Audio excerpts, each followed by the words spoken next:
When he saw Chisom working so hard, he asked Uncle Uche about her. Uncle Uche, seeing a chance to get some money, quickly told the chief that Chisom could marry him. She's a hard-working girl and very respectful, he said to the chief. Chisom didn't want to go. She was only 11.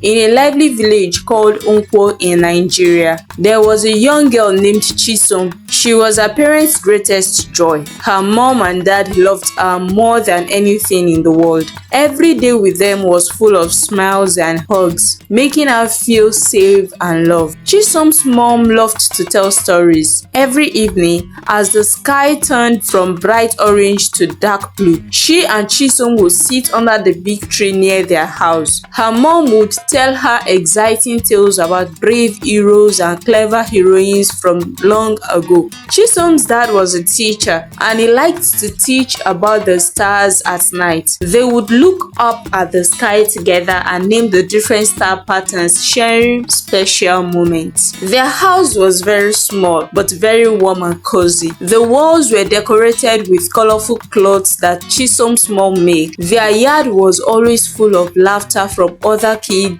in the village who came to play with Chisom. But then, something very sad happened. When Chisom was 8 years old, a sickness came into the village. It made many people very ill, including her mom and dad. Despite trying everything they could to get better, both her mom and dad died. Chisom felt like her happy world had disappeared. With no one else to take care of her, Chisom had to go live with her uncle Uche in a bigger village called Ozubulu. Life there was very different. Uncle Uche's house was big and always busy, but it didn't feel warm or welcome like her own home. Chisom had to sleep in the kitchen on a thin mat and wake up very early to do a lot of chores. She fetched water, cleaned the house, and cooked meals for a family that hardly noticed her. Uncle Uche had many children, but they didn't play with Chisom. They sometimes whispered that she was the cousin from Nkwo, which made her feel very left out.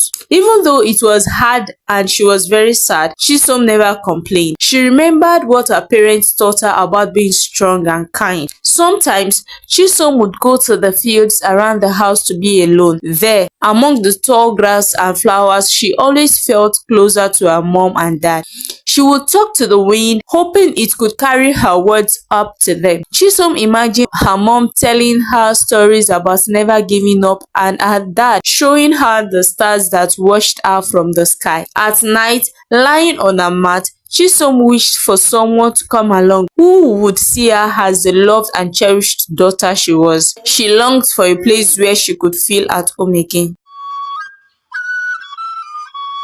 One day, a wealthy chief from a nearby town visited Ozubulu. His name was Chief Okonkwo, and he was known for his riches and the large parties he threw. When he saw Chisom working so hard, he asked Uncle Uche about her. Uncle Uche, seeing a chance to get some money, quickly told the chief that Chisom could marry him. She's a hard-working girl and very respectful, he said to the chief. Chisom didn't want to go. She was only 11 and didn't want to marry anyone, especially not a stranger who was much older. But she had no choice. Nobody asked her what she wanted. With tears in her eyes, she packed a few belongings and said goodbye to the place that had been her home since her parents died. The chief's estate was in a bustling town surrounded by high walls and filled with the sounds of people coming and going. It was the biggest house Chisom had ever seen, and everything about it intimidated her, from the tall gates to many rooms that seemed like a maze. When she arrived, the chief introduced her to his other wives. There were 3 of them, Nkechi, Amara, and Ifeoma. Each one had her own part of the house, and they looked at Chisom with cold eyes. They were not pleased to have another wife in the home, especially one so young. Chisom's first night at the chief's estate was the hardest. She lay in a room that was fancier than any place she had ever slept, but she felt more alone than ever. The silk sheets and soft pillows could not comfort her aching heart. She missed her parents terribly and longed for the familiar comfort of her mat in Uncle Uche's kitchen. As days turned into weeks, Chisom learned her way around the estate and what was expected of her. Chief Okonkwo was often away dealing with his businesses, leaving the wives to manage the household.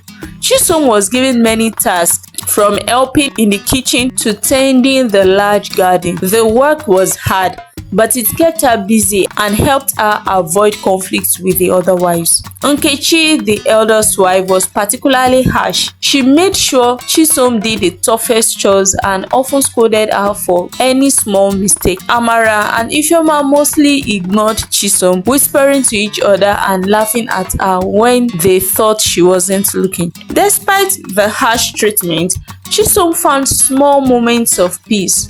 She loved the garden most of all.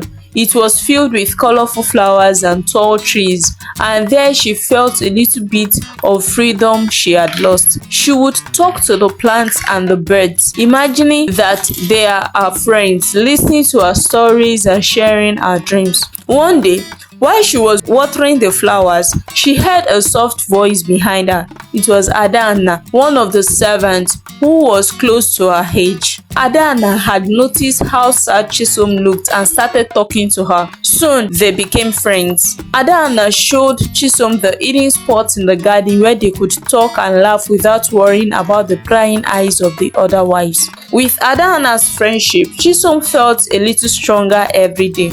They shared stories about their lives and dreams for the future.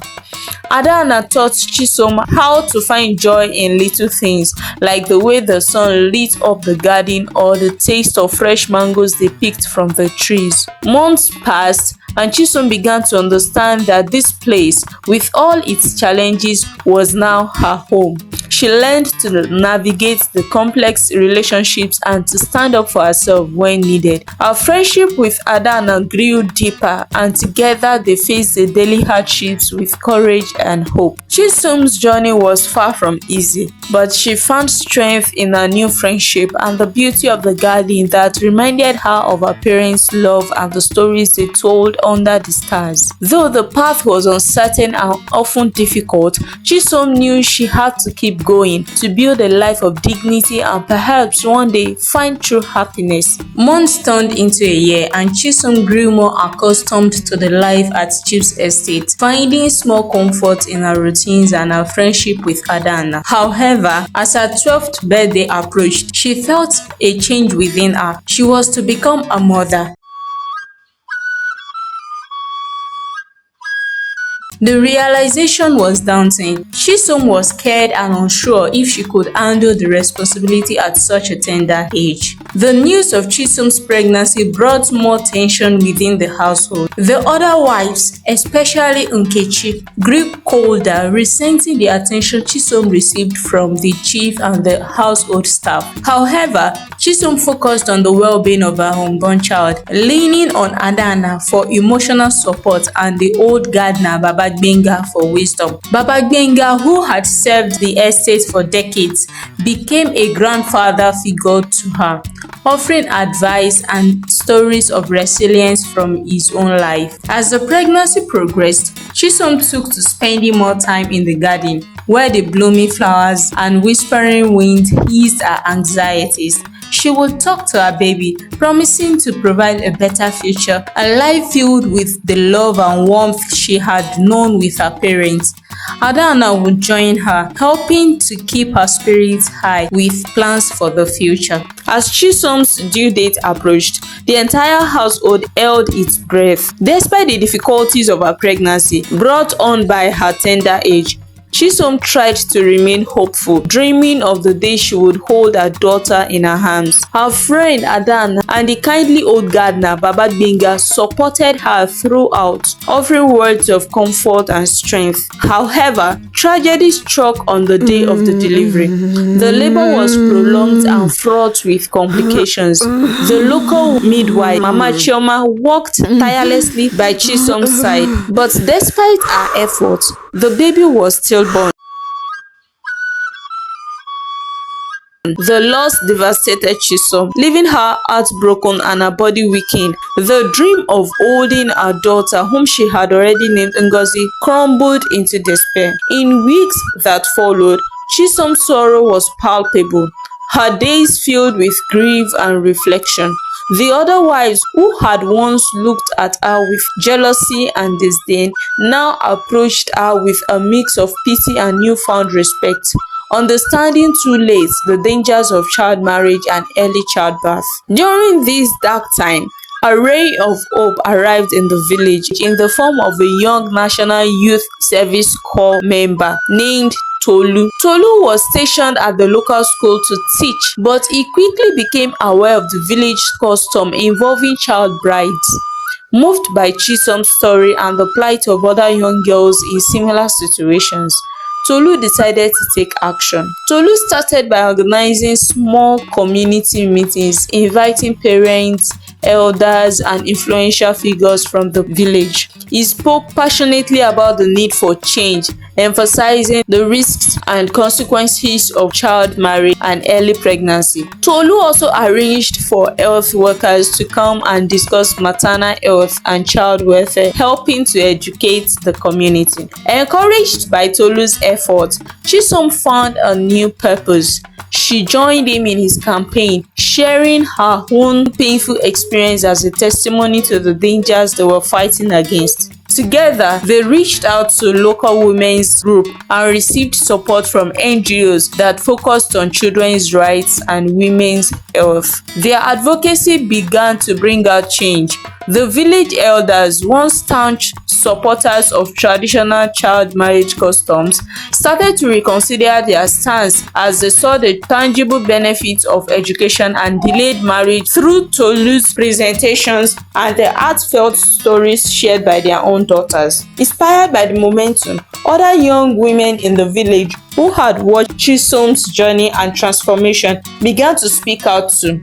They sought education and opportunities beyond marriage, aspiring to new possibilities that were once deemed unreachable. As the community slowly transformed, Chisom continued to heal from her loss, strengthened by the support of her friends and the visible changes around her. The campaign against child marriage grew beyond their village, spreading to neighboring areas, driven by the collective efforts of those who had been touched by the cause. Though Chisom's personal loss was profound, it became a catalyst for wider revolution. The liberty and new opportunities that blossomed for the village girls created a legacy of empowerment and change, ensuring that the tragedy of child brides would no longer define their futures.